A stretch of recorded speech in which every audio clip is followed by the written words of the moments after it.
Welcome back to Obscure Gaming, the segment I do so little that it in itself is obscure. But no worries guys, as in the shadows, I've been preparing more. But that's that, and this isn't that, it's this.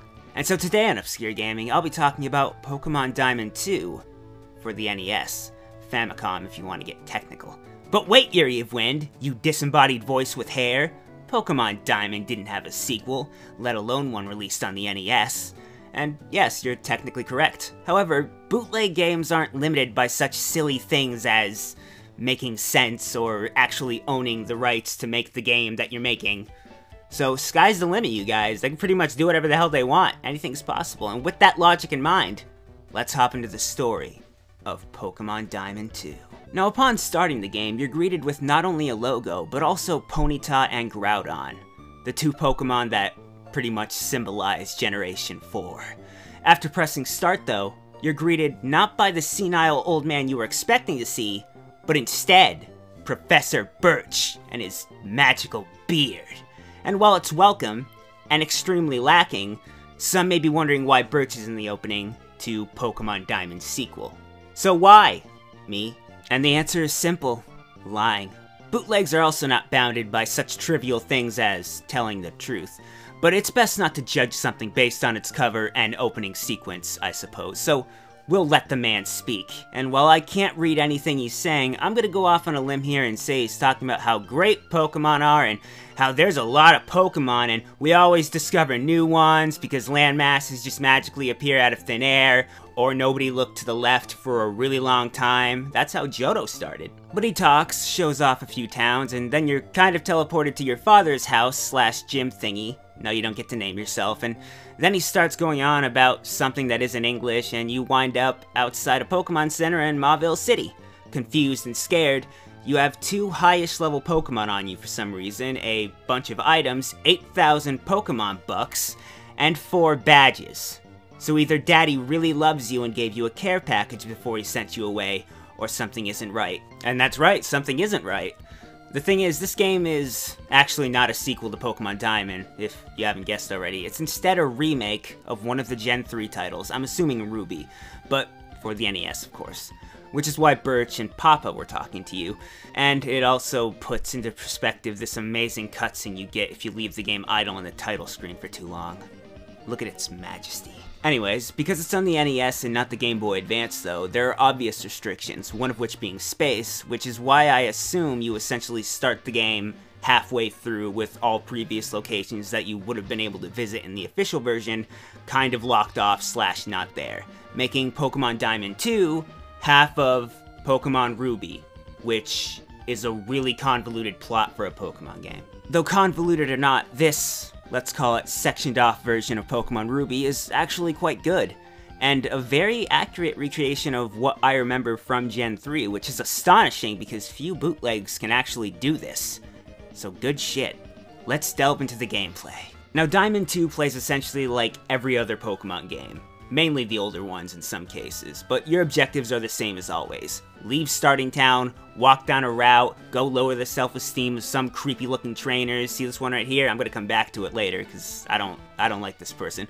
Wander around for a bit looking for items which aren't hard to find because they stand out. Visiting towns, the Pokemon Center, the Mart, battling gym leaders. Oh no, evil organization, insert name here, are bastards, so stop them, and of course you can catch Pokemon if you want. Combat also doesn't shake the formula up too much by playing exactly like Pokemon. You can attack, use an item, switch out your Pokemon, run, try to catch your opponent's Pokemon. No, it didn't work, I tried. You of course have up to 4 attacks. Finding out what does what is a little bit of a trial and error thing, what with these words I can't read, though it's completely doable. You just trial and error. When you take out your opponent's Pokemon, you get XP, and the little XP bar fills up. Your Pokemon can level up, learn new abilities, and evolve. Not to mention, you still get to shake down all these trainers after you beat them for all their money. And while that may all sound par for the course for a Pokemon game, it's such a rarity to find accuracy with bootlegs. But the accuracy doesn't stop there, as even the routes, towns, and some key locations remain mostly intact.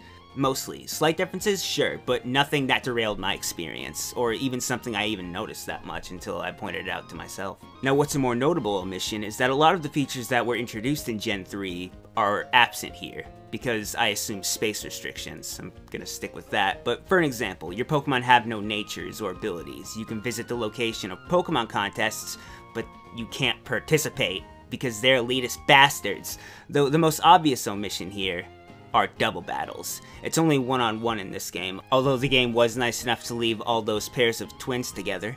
Besides the Gen 3 omissions, some things like berry trees or being able to hold items or having and using TMs, those features aren't really around either. In a weird way though, the lack of these features and the existence of some new features, well, quote-unquote features we'll call them, makes this one of the most streamlined Pokemon games I've ever played. To start, trainers. You know how those work? They lock eyes with you, and then they walk towards you, and they force you to battle. Not in this game. In this game, everyone is nearsighted, just like me, and they can only engage you in battle if you walk directly in front of them, which I both think is really funny, but it's also helpful because if you want to, you can just skip them.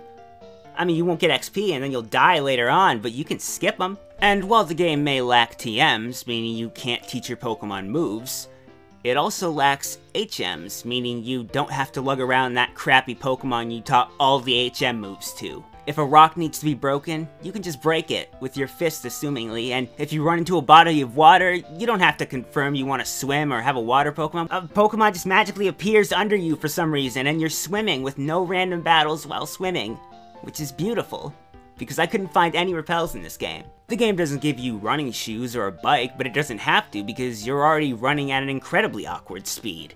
Even the battles move quickly. It's all a nice change of pace, because the basic formula of Pokemon is fun, but it can get bogged down a bit by all the minor inconveniences, like cut, and flash, and cut. So again, nice change of pace, and it resulted in a fun game, though there are some issues, because of course there are. One issue is the difficulty ramps up really fast, which requires you to do a bunch of grinding lest you be destroyed by all the powerful level 28 Pokemon that have no issue taking out your level 40-something Pokemon for some reason. Another thing I noticed was the insane amount of random battles, and perhaps that's the price to pay for not having trainers stalk you down to battle, and ultimately it's not a huge deal, as you can just run away, but I thought it was worth mentioning. Something else worth mentioning is that the game can be a bit glitchy, as seen in this area where I tried to swim and began to transform into other people. Sure, it was amusing, but I'm pretty sure it shouldn't have been happening. That's not how swimming works. Ultimately, those things are minor complaints, though I do have one potentially game-breaking complaint, where I think either I or the game broke its scripting in one of the areas where you have to fight Team Aqua, this case being Lilycove City. After the encounter, you're supposed to head off to the right here, into Ocean Land, but the game won't let me. I tried to figure out what was wrong, which resulted in me lapping through the game a few times, but to no avail. So, potential issue right there. Other than that though, I had a good time. But let us now look towards the presentation. As previously stated, the locations that do appear in the game are faithful to their official counterparts, give or take half of the region missing. Locations look nice, not as nice as they would on the GBA of course, but still very nice. There was a close attention to detail paid, from the flowers swaying back and forth in the wind, NPCs moving about, not looking too weird or anything. Hell, they even added battle animation for your Pokemon while you're deciding what to do. And although battles lack any special effects for the moves, that's just another thing that makes everything move faster, so I'm gonna let that one slide. The Pokemon look good and accurate to their official counterparts, as if they were ripped straight from the game and looked worse. It's still good though, so there. Same thing can be said for all the trainers though, except for this one right here, which I'm just gonna slowly zoom in on her face while talking. Her face is very creepy, you guys, and the tiny eyes and the smiling, I hate it so much. She's obviously evil.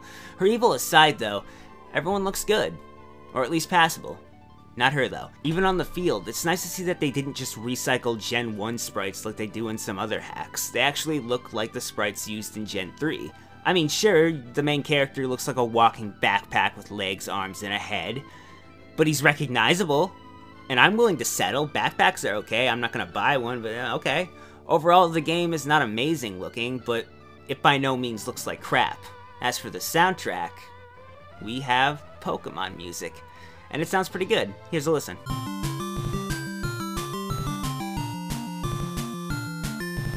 It's so lovely when bootlegs have not shit music. Only downside is the music loops back to the beginning of the track after about 25 seconds in, probably due to space limitations. A shame, but good for what it is, and that's pretty much it for the soundtrack, and sounds in general. No cries for the Pokemon, just attack noise and get hit noise, which, exciting stuff. But that was Pokemon Diamond 2 for the NES. As far as bootlegs go, this one is pretty good. Potentially busted, but even if that is the case, I've still played worse. And will play worse in the months to come. Because I love you guys. This has been Obscure Gaming. Thanks for watching. Hey guys, welcome back to Endslate. I'm Hair Guy, and you just watched an Obscure Gaming on Pokemon Diamond 2 for the NES, which I hope you enjoyed. That was the first Obscure Gaming I did in a few months, or I've done in a few months. Nice to do another one of those, and I've also been preparing other topics. And also pretty soon here, Endslate is gonna be changing for the better. What do you guys see? I'm not gonna talk about it too much right now, but you'll see. You'll see later on when I do the thing. Anyways, let's do Endslate things, shall we? You know, and actually, this is gonna be easy this week. I'm not even gonna have to ramble on about them. I'm just gonna put, these are the last two videos I uploaded on this channel. Earlier in the month, I did a bullshit creepypasta story time on.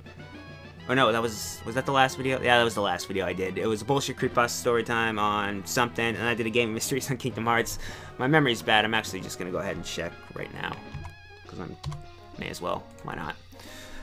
But I'm putting those two videos up because I kept getting messages or comments. Oh, yeah, Meta Knight's Mask, that was the creepypasta. I kept getting comments from people saying that they didn't show up in their subscription boxes, which wouldn't surprise me because YouTube.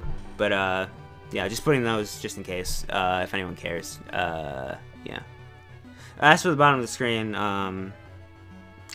if you like the video and you'd like to hang around and subscribe or like or share, do the things that people always ask you to do, it's appreciated because it helps, but not demanded. And that should do it. Kind of a short Endslate. Oh, I'll be appearing on camera in October for an update. Bye, guys!